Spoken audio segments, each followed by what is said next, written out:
No, no, you look that way with your gun in the air. I'll look this way, and then 1, 2, 3.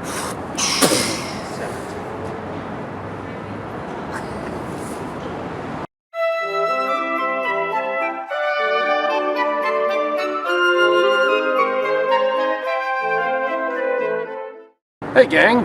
Hey! We just went to see Spectre! the next James Bond film. It contains specters of the past. Woohoo! Yeah. A movie about Following up the aftermath of what happened in Skyfall. And I don't want to say too much. sibling rivalry. Yeah, so this movie picks up where Skyfall left off, and in fact it actually brings together all of the Daniel Craig James Bond movies. So if you don't remember the Daniel Craig James Bond movie, It's probably worth maybe rewatching, a couple of them. 6 hours of other movies. I never... I feel that the James Bond movies are trying to grow up and try and meet a modern audience while still trying to maintain a little bit of that cheesy goofiness that's happened in previous movies.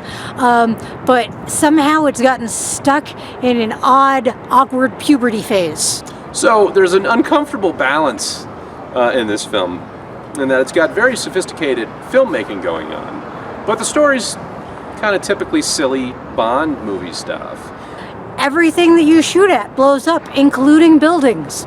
Since seeing Skyfall, I've gotten into this show called Archer. I don't know how many of you have actually seen that, but Archer's excellent. It's a cartoon spoof of spy movies, basically, and specifically James Bond. If you like spy movies, but you want to see a really great send-up of them, watch Archer. Going to see this film and Skyfall as well, I didn't go to see them as Bond films. I went to them because they were directed by Sam Mendes. He did American Beauty and Away We Go, and he started off as a cinematographer. The cinematography is absolutely beautiful. That being said, there's a problem with tone throughout the film.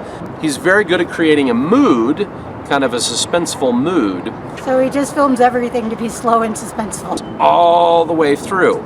That means that the action sequences don't really pop and get you going. Is there a discussion? Is something blowing up? Yeah. Is there a car chase? The car chase sequence. No, it's one of the things I noticed about the car scene. There's no traffic in all of Rome. That was a pretty unexciting car chase sequence, I found. The interesting part is watching them dodge other cars and stuff in the way, and oh no, will they take out the poor pedestrians? And there wasn't any of that. It was just the good guy and the bad guy, and then one slow car.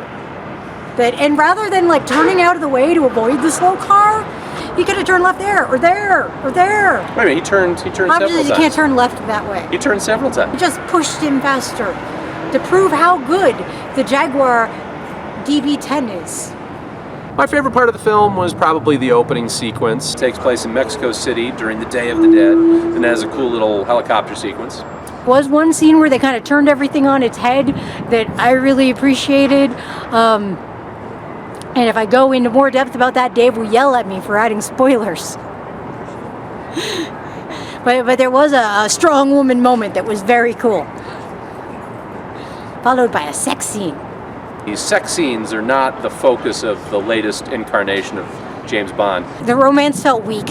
They felt kind of forced, like they were put in there because, it's a James Bond movie, you have to have sex scenes. My other favorite scene was, I thought Monica Bellucci did a great job.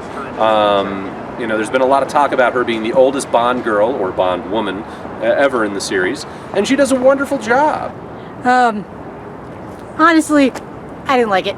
People sitting next to us liked the movie. I enjoyed the film because not because of the Bond part. I mean, I enjoy Bond okay, but I really enjoyed it because of Sam Mendes directing. I think he's just a lovely, beautiful director. You said you like Sam Mendes and you like the cinematography, yeah. But you're kind of bored with the content. So you like the movie based on how it looked, but not actually what happened within it?